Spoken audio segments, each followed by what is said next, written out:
শুভ সকাল বন্ধুরা, আজ বৃহস্পতিবার। সবাইকে জানাই বৃহস্পতিবারের শুভেচ্ছা। দেখো, কিছু তুলসী পাতা তুলে নিলাম, তারপর এগুলো কিন্তু ভালো করে বাটির মধ্যে রেখে দেব, জলে কিছুক্ষণ ভিজিয়ে রাখবো। আর এর সাথে দুটো শিউলি ফুল পাতাও আমি তুলে নিচ্ছি, এটাও কিছুক্ষণের জন্য ভালো করে জলে ভিজিয়ে রেখে দেব।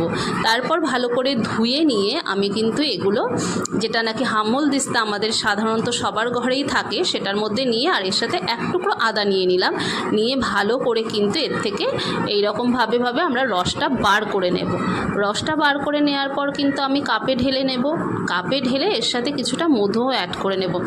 এত কিছু কেন করছি সেটা আমি তোমাদের সাথে শেয়ার করছি। কেননা দেখো, আমার ফ্রিজে দেখতে পাচ্ছ, যেটার মধ্যে বরফ থাকার কথা সেটাই বরফ নেই।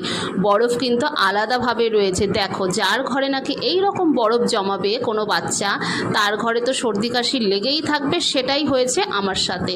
তাই আমি দেখো রসটা করে কিন্তু নিয়ে চলে গেলাম আমার ছেলেকে খাওয়ানোর জন্য। আর ওকে যে কোনো রস দিলে ও খেয়ে নেয়, ওর কোনো সমস্যা হয় না। এই কারণেই কিন্তু আমাকে আজকে তুলসী পাতার ঘরোয়া টোটকাটা কিন্তু